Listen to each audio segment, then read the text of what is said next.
Bersyukurlah kepada Tuhan sebab Ia baik, bahwasanya untuk selama-lamanya kasih setianya. Selamat pagi kekasih-kekasih Tuhan dimanapun saudara berada. Kita jumpa lagi di hari Kamis 13 April 2023 untuk bersama-sama menerima makanan bagi jiwa kita. Mari siapkan hati dan pikiran kita. Kita akan menerima renungan yang berjudul Apakah Anda seekor burung beo? Untuk itu kita akan membaca satu ayat dari kitab Yosua pasal 1 ayat 8. Demikian bunyinya. Janganlah engkau lupa memperkatakan kitab Taurat ini, tetapi renungkanlah itu siang dan malam, supaya engkau bertindak hati-hati sesuai dengan segala yang tertulis di dalamnya. Sebab dengan demikian perjalananmu akan berhasil dan engkau akan beruntung. Suatu hari seseorang mengunjungi rumah seorang pendeta. Pendeta itu memelihara seekor burung beo yang diberi nama Gibby Gibson. Burung beo itu sudah terlatih untuk mengatakan, Gibby Gibson adalah burung tercantik di seluruh dunia. Atau dia akan mengatakan, Dr. Gibson adalah seorang pengkhotbah. Setiap kali ada orang yang datang, burung beo itu akan berkata-kata seperti itu. Itulah keahliannya. Hanya saja burung beo tersebut tidak pernah tahu sedikit pun arti dari apa yang dia katakan.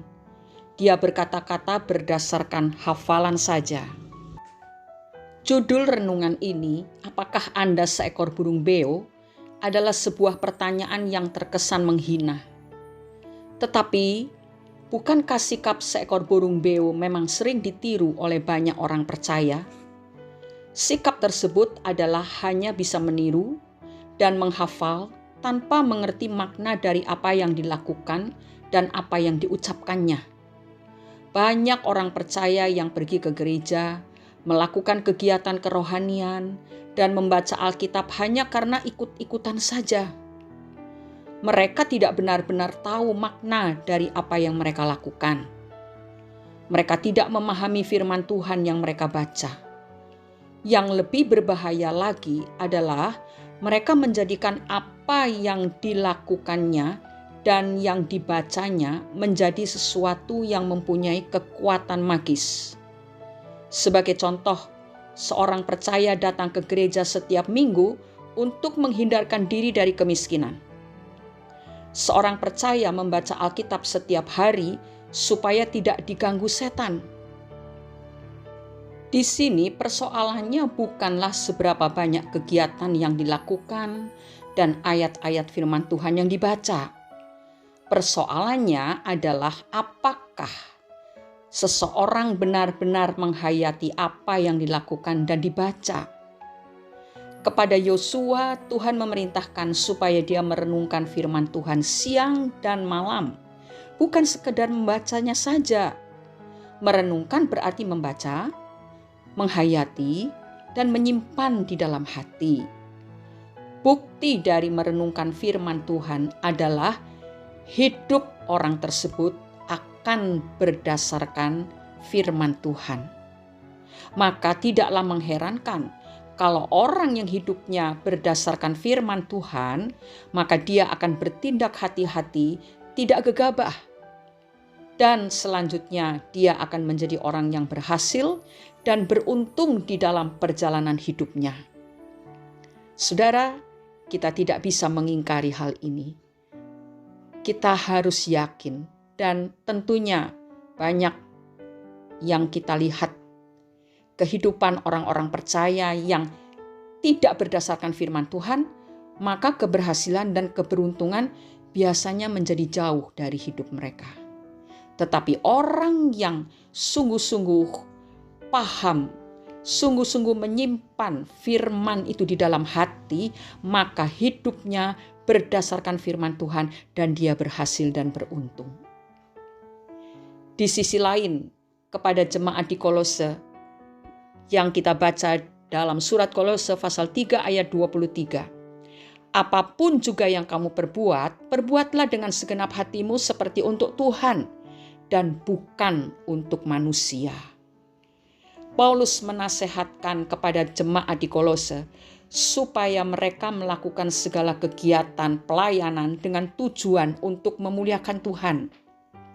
Rutinitas yang tanpa makna hanya menyenangkan manusia, baik diri sendiri ataupun orang lain. Tentunya di antara kita tak seorang pun yang rela disamakan dengan burung beo, bukan?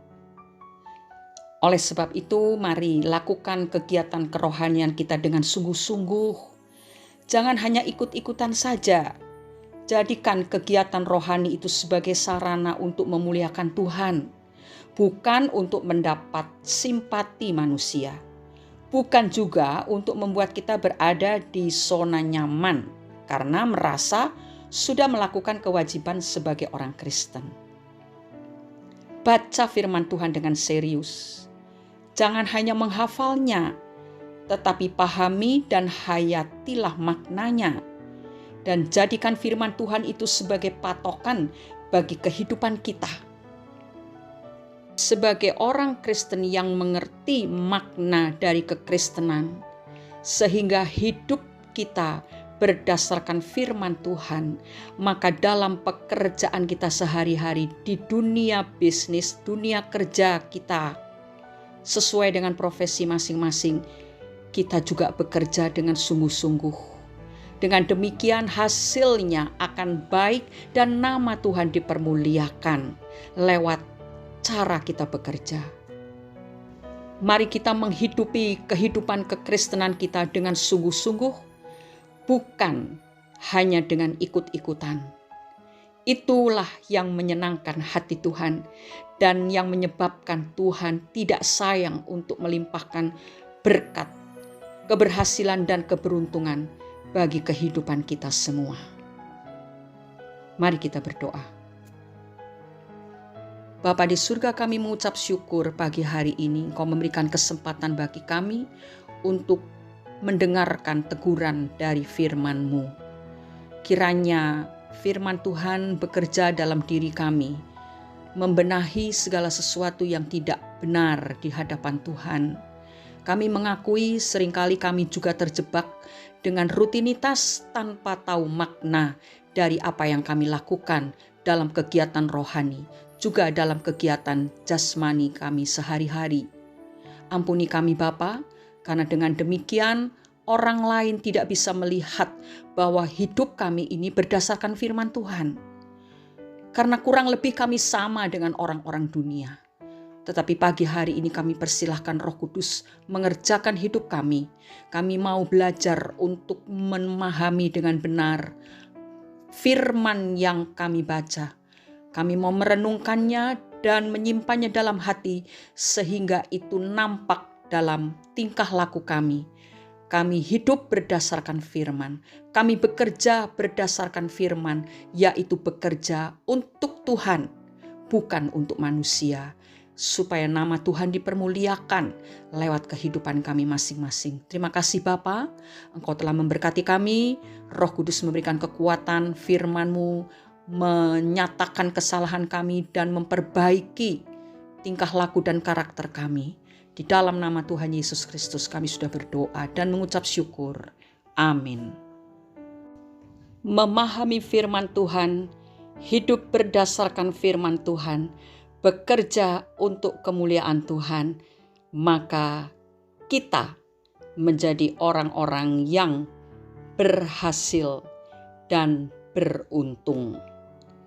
Tuhan Yesus memberkati kita semua. Haleluya. Amin.